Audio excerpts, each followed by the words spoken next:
नमस्कार भावी अधिकारी मित्रांनो, स्वागत आहे तुमचं आपल्या यशोदा मार्ग या यूट्यूब चॅनलवरती. आणि आज आपण एक अशी घटना पाहणार आहोत की ज्याच्यामुळं ईस्ट इंडिया कंपनी ही भारतामध्ये केवळ व्यापारी कंपनी न राहता एक पॉलिटिकल पॉवर म्हणून उदयाला आली आणि पुढच्या काळामध्ये तिनं जवळपास संपूर्ण भारतच जिंकला. तर कसं आहे, जेव्हा 1600 मध्ये ईस्ट इंडिया कंपनीची स्थापना झाली होती तेव्हा ईस्ट इंडिया कंपनीचे जे 15 फाउंडिंग मेंबर्स होते, व्यापारी ज्यांनी ही कंपनी एकत्र येऊन स्थापना केली, त्यांनी राणी एलिझाबेथला क्लिअरली सांगितलं होतं की आम्हाला राजकीय महत्त्वाकांक्षा कुठेही नाही, आम्हाला फक्त आणि फक्त व्यापार करायचा आहे. आणि ह्याच बेसिसवरती त्यांना व्यापाराची परवानगी मिळाली होती आणि मग मोनोपॉलीसुद्धा मिळाली होती. मग कंपनी नंतर 1608 मध्ये भारतात आली. 1608 पासून कंपनीने भारतात व्यापार सुरू केला. असं होत होत काय झालं, 1707 मध्ये औरंगजेबाचा मृत्यू झाला आणि औरंगजेबाच्या मृत्यूबरोबर मुघलांचं भारतातलं वर्चस्व कमी होऊ लागलं आणि भारतामध्ये कोणतीही एक अशी सेंट्रल पॉवर उरली नव्हती. आता मुघलांचं जिथं जिथं प्रशासन होतं त्याच्यामध्ये बंगाल हा एक प्रांत होता. हा प्रांत मित्रांनो बराच मोठा होता, बराच आर्थिक संपन्न सुद्धा होता. मग औरंगजेबाच्या मृत्यूनंतर तिथला जो नवाब होता त्यानं हळूहळू बंगाल हे एक स्वायत्त प्रांत करायला सुरुवात. मग ह्याच बंगाल प्रांताची गोष्ट आहे जी आज आपण पाहणार आहोत. 1756ची अंधार कोठडीची घटना, ज्याला ब्रिटिश लोक ब्लॅक होल ऑफ कलकत्ता असं म्हणतात. तर काय आहे ही ब्लॅक होल ऑफ कलकत्ताची घटना? तर 1756 मध्ये पहा मित्रांनो, बंगालमध्ये सिराजुद्दौला हा नवाब बनला होता आणि त्या काळामध्ये म्हणजे 1756च्या आसपास भारतामध्ये जितक्या युरोपीय कंपन्या होत्या त्या जवळपास सर्वांची एक ना दोन वखारी या बंगाल प्रांतामध्ये कुठं ना कुठं होत्याच. आणि त्यातल्या त्यात कलकत्त्यामध्ये तर ब्रिटिश आणि फ्रेंच लोकांच्या वखारी होत्या आणि त्याच्यामुळं या सगळ्या युरोपीय व्यापारी कंपन्यांचे आपापसामध्ये तंटे व्हायचे, लढाया व्हायच्या, नुकसान व्हायचं बरंच मालाचं. आणि त्यात ब्रिटिश आणि फ्रेंच हे दोघं आघाडीवर होते. ह्या दोघांच्या सगळ्यात जास्त लढाया व्हायच्या आणि कलकत्त्यामध्ये सुद्धा या दोघांच्या वखारी असल्यामुळं कलकत्त्यामध्ये सुद्धा यांच्या सातत्यानं लढाया व्हायच्या. मग ह्याच कारणासाठी ब्रिटिशांनी काय केलं, ब्रिटिशांचं जे फोर्ट विल्यम होता त्यांचा जो हेडक्वार्टर, त्याच्याभोवती त्यांनी तटबंदी करायला सुरुवात केली. आणि तटबंदी करून थांबले नाहीत तर त्यांनी किल्ल्यावर तोफा चढवल्या, म्हणजे तोफानं किल्ला प्रोटेक्टेड केला. हे गोष्ट कळाली बंगालच्या नवाबाला सिराजुद्दौलाला. तेव्हा सिराजुद्दौलाला या गोष्टीचा राग आला. सिराजुद्दौला म्हणला की मी बंगालचा नवाब आहे, मी तुम्हाला संरक्षण करण्याची हमी देतो, तुम्हाला स्वतःचं स्वतंत्र सैन्य ठेवायची गरज नाही, तोफा बाळगायची गरज नाही, तटबंदी करायची गरज नाही, त्या पाडून टाका तटबंदी. आणि हे का केलं याचं सविस्तर कारण येऊन द्या दरबारावर. मग ब्रिटिश लोक दरबारात गेले. सिराजुद्दौलाला त्यांनी काही कारणं दिली सुद्धा, परंतु ती कारणं सिराजुद्दौलाला काय पटली नाहीत आणि त्यानं तटबंदी पाडण्याचा आदेश दिला. ब्रिटिशांनी तो आदेश काय ऐकला नाही. मग झालं काय, 16 जूनला 1756 मध्ये सिराजुद्दौलानं कलकत्तावर हल्ला केला आणि कलकत्ता जिंकून घेतला. आणि 20 जूनपर्यंत तर मित्रांनो नवाबाचं सैन्य फोर्ट विल्यम पर्यंत आलं होतं आणि 20 जूनला त्यांनी फोर्ट विल्यम जिंकून घेतला. फोर्ट विल्यमची तटबंदी पाडण्यात आली, तोफा जप्त करण्यात आली. ही गोष्ट त्याच 20 जूनची आहे, अंधार कोठडीची घटना. नेमकं काय झालं होतं त्या दिवशी, तर जेव्हा नवाबाचं सैन्य कलकत्त्यावर युद्ध करायला आलं 16 जूनला आणि एका पॉईंटला कळालं की आता हे आपली इथं विजय होणं शक्य नाही, आपण इथं हरणार आहोत, तेव्हा जो कलकत्त्याचा गव्हर्नर होता जॉन ड्रेक, तो आपले बायका, मुलं आणि परिवारातले इतर सदस्य आणि महत्त्वाचे व्यक्ती घेऊन तो कलकत्ता सोडून पळून गेला. आणि त्यानं कलकत्त्याचा आणि फोर्ट विल्यमचा कारभार जे हॉलवेल या ज्युनियर काउन्सिल मेंबरवरती सोडून दिला. मग एक तर गव्हर्नरच नसल्यामुळं आणि सैन्याची सुद्धा नंतर मानसिक खच्चीकरण झालं. सैन्यानं सरळ आत्मसमर्पण करून टाकलं 20 जूनला आणि फोर्ट विल्यमवर नवाबाचा कब्जा झाला. मग काय झालं, जेव्हा फोर्ट विल्यमवर नवाबाचा कब्जा झाला तेव्हा दुपारी नवाब फोर्ट विल्यम किल्ल्यामध्ये आले आणि त्यांनी स्वतःचा आपला एक दरबार भरवला फोर्ट विल्यममध्ये.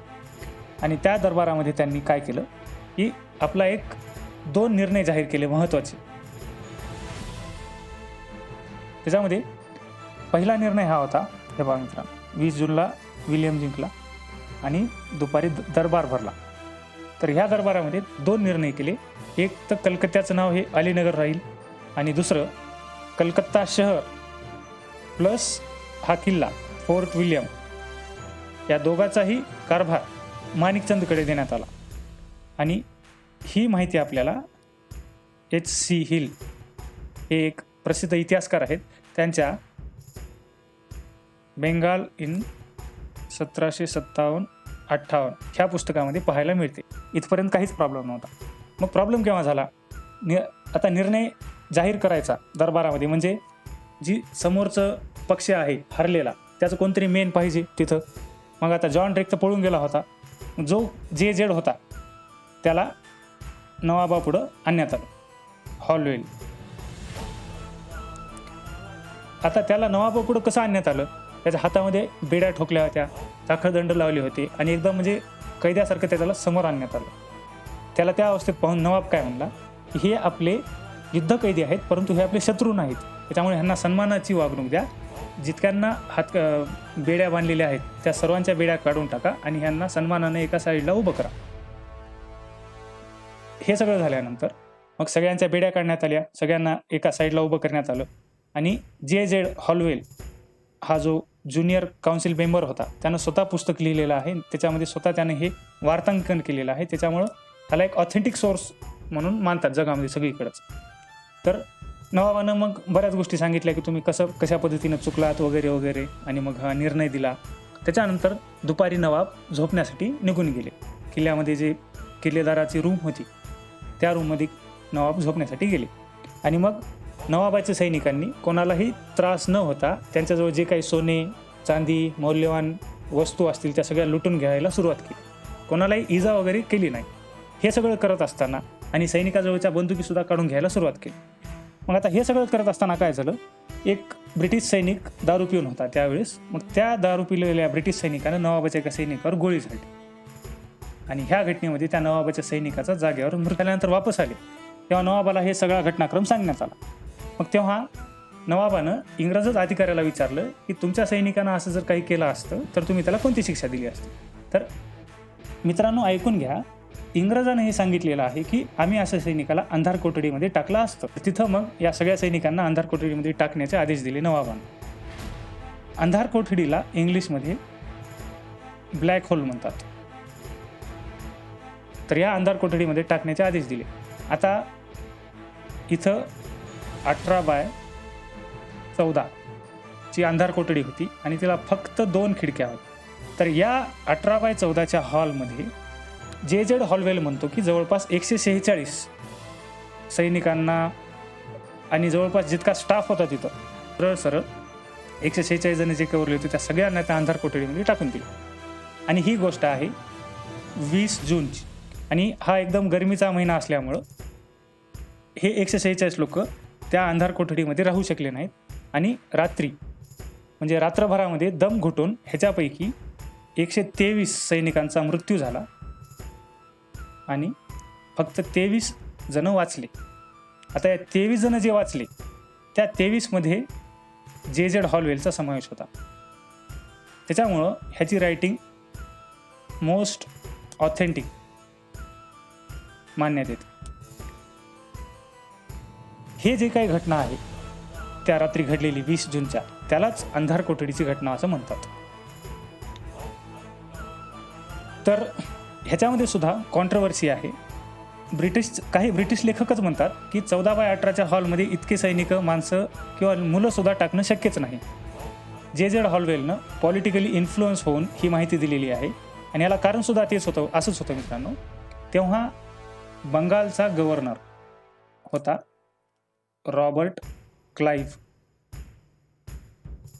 आणि रॉबर्ट क्लाइव्ह किती महत्त्वाकांक्षी होता, किती दूरदृष्टीचा होता हे आपल्याला वेगळं सांगण्याची गरज नाही.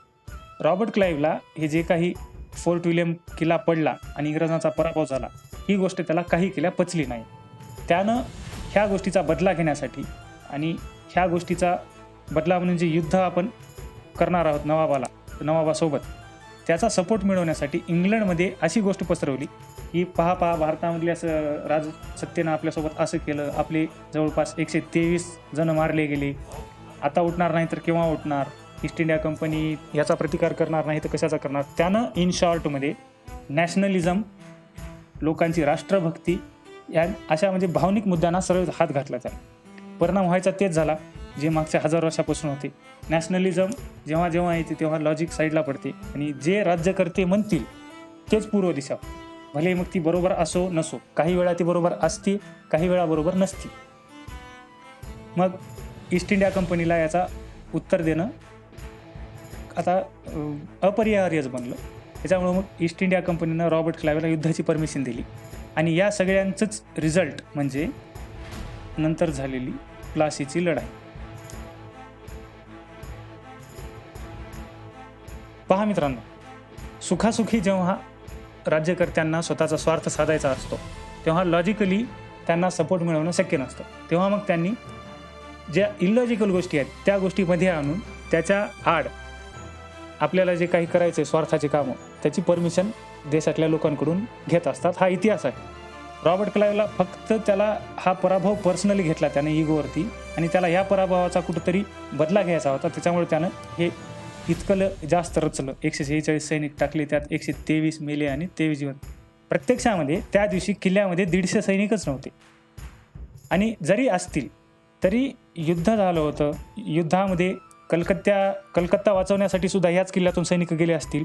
त्याच्यानंतर किल्ला वाचवण्यासाठी सुद्धा याच किल्ल्यातून सैनिक गेले असतील. त्याच्यामुळे सगळं युद्ध संपल्याच्या नंतर शेवटी 146 जण जिवंत असणं शक्य नाही असं आपले लोक नाही, ब्रिटिश इतिहासकारच म्हणतात. आणि त्याचमध्ये मग पुन्हा जे SC हिल आहेत, ज्यांची रायटिंगसुद्धा ऑथेंटिक मानतात, त्यांनी असं म्हणलीत की 123 काय नाही परंतु 56 सैनिक मेलेल्याचं रेकॉर्ड सापडलं.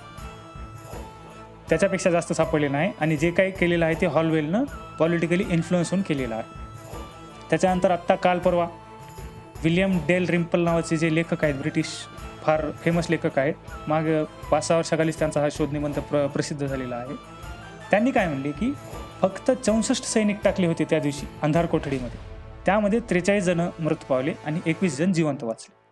हे त्यांनी एकदम रिसर्च करून तत्कालीन परिस्थिती पाहून सगळे रेकॉर्ड पाहून या कन्क्लुजनपर्यंत आलेले आहेत मित्रांनो. परंतु कसं आहे की J.Z. हॉलवेल हा त्या ठिकाणी उपस्थित असल्यामुळे स्वतः आणि त्या घटनेतून वाचलेला असल्यामुळे त्याच्या रायटिंगला ऑथेंटिक मानतात. आणि त्या काळामध्ये म्हणजे 1756च्या नंतर जे काही 30-40 वर्ष आहेत, ह्या 30-40 वर्षामध्ये जे काही टोटल 15 रेकॉर्ड आपल्याला ह्याच्याबद्दल सापडतात या ब्लॅक होल ऑफ कलकत्ताबद्दल, त्या 15पैकी 14 रेकॉर्ड हे फक्त J.Z. हॉलवेलच्या रायटिंगवर विसंबून आलेले आहेत. त्याच्यामुळे आपल्याला कळू शकते की किती याला ब्रिटनमध्ये प्रसिद्धी देण्यात आली. आजही ब्रिटनमध्ये भारताचा इतिहास जेव्हा शिकवला जातो तेव्हा बेसिक 3 गोष्टी त्यांना शिकवल्या जातात. एक ब्लॅक होल ऑफ कलकत्ता, दुसरी प्लासीची लढाई आणि तिसरा 1857चा उठाव. ह्या 3 गोष्टी त्यांना शिकवल्या जातात. तर हेच आहे मित्रांनो अंधार कोठडीची घटना, जी ब्रिटिशांनी स्वतःच्या फायद्यासाठी वापरून घेतली. ही घटना घडली नाही अशातला भाग नाही, परंतु ही इतकी अतिरक्तरंजित घडली नाही हे आता उजेडात आलेलं आहे. परंतु तरी जर परीक्षेमध्ये जर ह्याच्यावरती प्रश्न पडला तरी सध्या तरी हेच रेकॉर्ड ऑथेंटिक मानत असल्यामुळे तुम्ही हे लक्षात ठेवा फक्त 146, 123 आणि 23. तर हेच होतं मित्रांनो अंधार कोठडीची घटना की ज्याच्यामुळं ब्रिटिशांनी भारतामध्ये एक आपलं व्यापारी स्वरूप सोडून पॉलिटिकल पॉवर म्हणून आपला प्रवास सुरू केला. हे तेच एक पेंटिंग आहे की इथं जे काही अंधार कोठडीत सैनिक आहेत त्यांना बाहेरून कसं पाणी दिलं नवाबाच्या सैनिकांनी, हे त्याचंच एक इलुस्ट्रेटेड आहे. तर अशाच माहितीपूर्ण व्हिडिओसाठी मित्रांनो आपलं चॅनल सबस्क्राईब करा. व्हिडिओ आवडला असल्यास लाईक करा, शेअर करा.